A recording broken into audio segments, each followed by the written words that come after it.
Alrighty, we are churning. Is it churning? Churning through the games. Oh man. You know that it's a mark of success when you have your YouTube channel featured on the side of the box. That's how you know you got it made.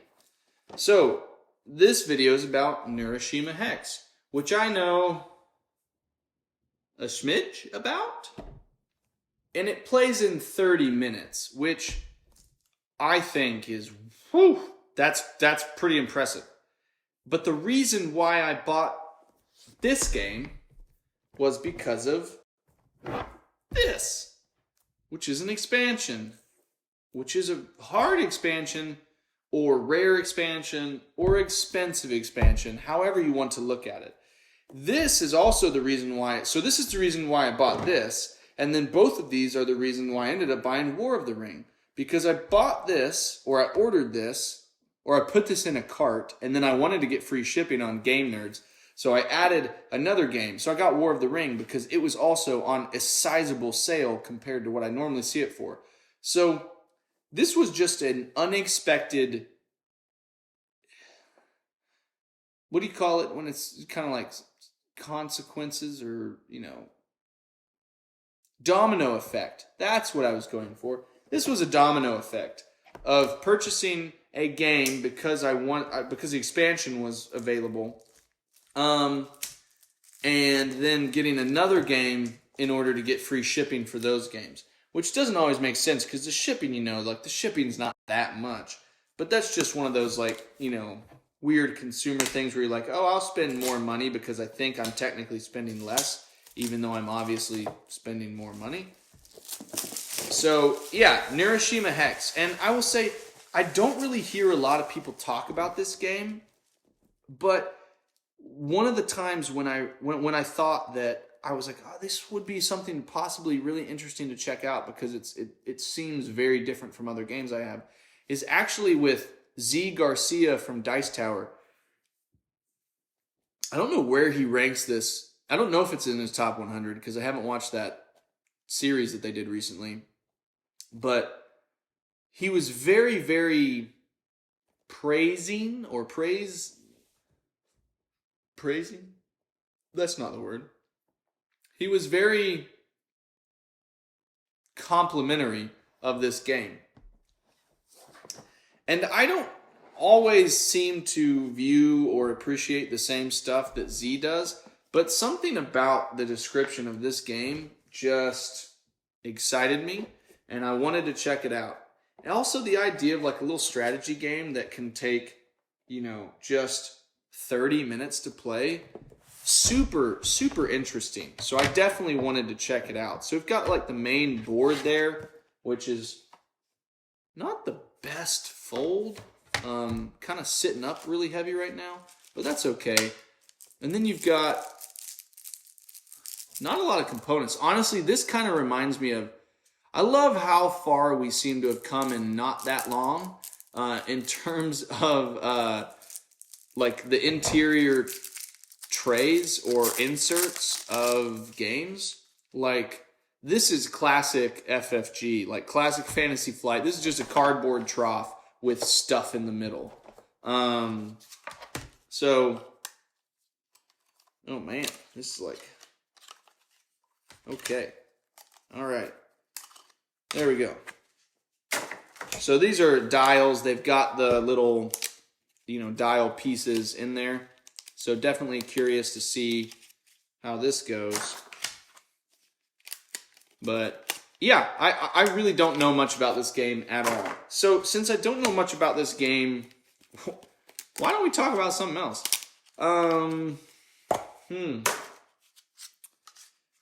Like, what are your favorite sports? What do you guys like to do with your free time? You know what game I haven't got to do in a while that I need to go do? Well, not that I haven't got to do, but that I haven't done. I haven't gone out and sought to go do is disc golf. I should go get my disc golf stuff out of the garage, and I should go play disc golf. Like, I miss disc golf. I'm going to pop that back in. I don't know. Should I read the rules a little bit so I understand where the heck stuff to go. Oh, I kind of like this, kind of like that material. It's a very satisfying material. Is there a fourth one in there somewhere? Because I think it's like, it looks like it's supposed to be for each player or whatever. But no, just that. Is there anything hidden under here? No. But yeah, like I should really go play some disc golf because I kind of miss disc golf. Lots of fun. Where's the rules for this? Here's the rules for this. And I don't know. It is just a very satisfying. Is that how this goes? It looks like that's how it goes. Yeah, that's 100% how it goes. It's a very satisfying game to me. I'm not very good at actual golf, but I love Frisbee. So the combination of something that I'm not good at, but with the ability to go out and like beautifully just wander around and enjoy that, super satisfying. To assemble an HQ damage counter, use the plastic dial connectors. So I'm going to use this one from the back. And then I'm going to use this one from the front. I assembled it. It has been assembled. Boom. Boom. Yeah, I don't know. I really enjoy disc golf. Super satisfying game. It's just nice to walk around. I like walking around outside. It's a very therapeutic activity. That honestly, thanks a lot, pandemic. You suck. I haven't done as much as I feel like I used to. Could also be the kids. Could also be having more kids has made me less apt to just wander around and go do that. But I can't really blame them for that. That's on me. That's on me. Let's see. I'm not entirely sure I have enough stuff to fit all in one spot. Well, that looks like it go in one. And maybe green. Here's the other guy. There we go. I knew there had to have been another one. Let's put all the green together. Oh, okay. It's color-based. Green, yellow, and blue. All right. I can intelligently or in an organized fashion put stuff in these bags. So anyways, let's talk about something else. Yeah, disc golf. Just really enjoy it. Other ones that I really enjoy. I've been wanting to get back on my road bike and go cycling, but it's just been so cold here. It's been so cold, and I just don't have the cold gear to do that, so I haven't. But really want to get back on the bike. I need to go running. I haven't gone running in a while. Ugh. I don't know. You guys can let me know how you feel, but like when I'm exercising regularly, like when I am consistently doing it, I feel so much better, like health and energy wise. So, yeah, just feel so much better. And I just haven't done it recently, and I need to. So this is me using you as a accountability partner against your own, hopes or desires. And I'm going to try to be better about going out and exercising because it makes me feel good, and I should go do that. So thank you for your willingness to be on the other side of this and listen to me rant, because I'm going to go exercise. I'm going to be better about that. Now, I will say, here's the only thing that I can just use the stuff from Rise of Ix. I love being able to use baggies again. But the thing that kind of bothers me is they have given me baggies which can fit all these tiles, but I don't have baggies or a baggie for all of the cards. So I'm gonna have to like use. Thankfully, I have baggies left over because of the upgrade pack. But if I didn't have the upgrade pack and I didn't immediately already have a place to store Dune, then I would be screwed. I wouldn't have anything to put this in. And I guess here's the other reason. Like, if we're doubling back, if I'm kind of like circling a bunch of different conversations and not ultimately actually saying anything, going back to the being intentional about playing games is because I was actually really proud of myself in these, like, in the first like 2 years of being a content creator, or, you know, board game, someone who is trying to do stuff in the board game industry, that my unplayed like list was very low. Very low. Like only usually 1 or 2 games at a time. Because if I got a game, I played a game. And so what Gen Con and PAX have done is they have opened up this gulf between me and that unplayed list. Because now there is a substantial amount of games in my collection that I haven't played yet. And yet I have continued in the last, month or two, sometimes for the sake of content, but also sometimes for the sake of just supporting and being a part of the community, and also because I wanted stuff. But like, there have been times when I've genuinely purchased something because I have felt like I've wanted to support publishers or support designers. But I've just done it to a degree now where I am still getting stuff even though my unplayed list has grown larger, which like I feel a little bit of like guilt about. I don't necessarily go for like the shelf of shame. Like, I get it. I'm also not bothered by it. I don't give a crap if somebody says that's their shelf of shame. Like, the use of that terminology does not bug me. But what does bug me is that I have one now.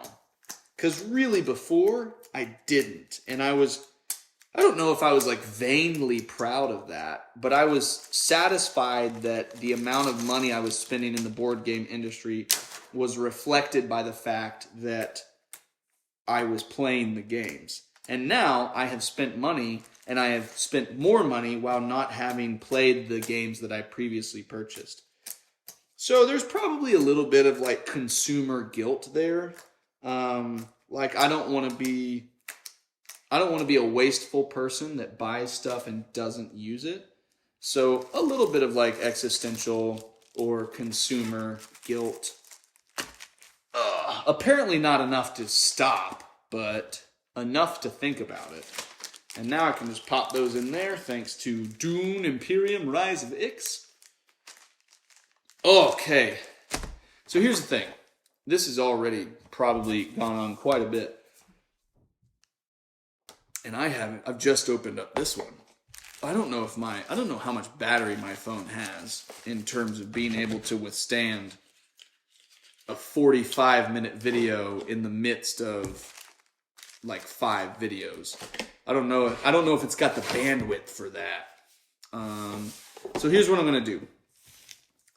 Instead, I'm going to open up the shrink at least and look inside. I'm just not going to maybe organize like I did for this, for the expansion. But I'm going to read real quick what this game is. Oh, that's bonus content. Okay, so never mind. I'm going to go to the first page. Introduction. Neuroshima Hex is a game of tactics where armies wage continuous battles against each other. It is based on a role-playing game called Neuroshima RPG, published by Portal Games in 2003. While being familiar with the RPG is not necessary, the players will find it easier to identify with their armies if they have read or played the game. The world of Neuroshima RPG is that of a post-apocalyptic world torn apart by a war between humans and machines. The remains of humanity took shelter in the ruins of cities and organized in small communities, gangs, and armies. Conflicts between such groups are not uncommon, and the reasons of such are numerous: territory, food, or equipment. What is more, the ruined cities are constantly patrolled by machines sent from the north, where a vast cybernetic entity called Moloch, which I guess involves that guy, appeared. Great wastelands that surround what was left of the greatest cities are home to another enemy, Borgo, a charismatic leader who controls an army of gruesome mutants. One of humanity's last hopes is the Outpost. I'm saying that in a weird way because in this, they're all caps. One of those names. With you not knowing that, it's a very strange inflection. A perfectly organized army that wages a guerrilla war against Moloch. Nevertheless, most human settlements, including the hegemony, I think it's hegemony, are not concerned with war until it comes banging at their door. Such is the world of Neuroshima. So you've got Moloch, Outpost, Hegemony, and Borgo. And those are the 4 factions in the game. Those are the 4 that were named here. And then you just have that hex board. And that's apparently that is the fighting location that is quite small and tense. So yeah, you've got your army tiles for your different factions, your reference charts, all your tokens that you'll need, your damage counters. And then you've got some solo content and hex puzzles if you want. Definitely, I'm intrigued to know more about this. So this is Neuroshima Hex, and this is the base game. The expansion, which is apparently, if you've seen that video. If you haven't, I just sound weird right now. Timestamp. Year of Moloch. The earth lays in waste from mankind's greatest and most destructive war. Each player controls one of the armies struggling for dominance in a dark and gritty future. Neuroshima Hex is a quick-paced tactical board game for 2 to 4 players set in the post-apocalyptic world. Learn the features of your warriors, take advantage of your enemy's weak points, be ready to change your tactics. This unique, the Year of Moloch edition contains a new 2-layer game board, 4 factions with brand new artwork, a plastic insert to store up to 19 factions, 19 army reference sheets covering all the released armies, 21 resin score markers, 1 detailed FAQ booklet, and a special 5-scenario campaign. So guys, did you hear how that sounded? Because this says it's the Year of Moloch edition.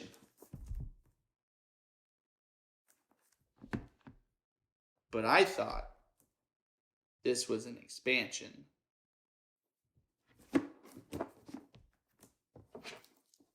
Maybe we made a mistake. Maybe we made a mistake. Maybe I bought 2 versions of the same game, and this is just a unique edition.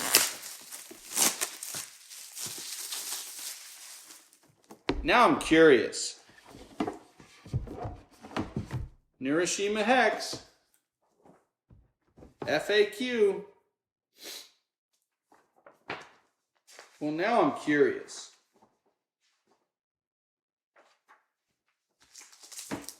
Well, these look fancier. Modules. These are fancier looking. But these all kind of look like it's the same things. Guys, I might have bought 2 versions of the same game, thinking that they were not.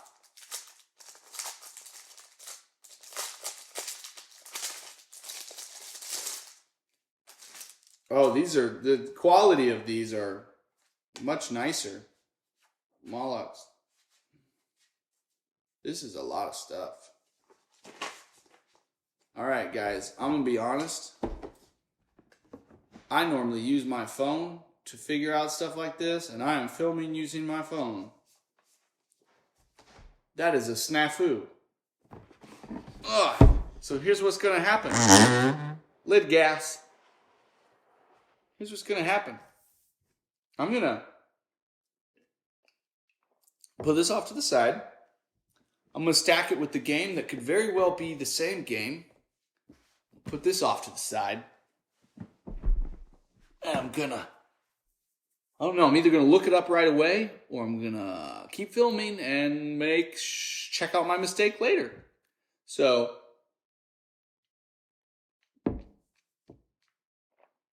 regretful timestamp. Yeah. Regretful timestamp. Contemplative timestamp. And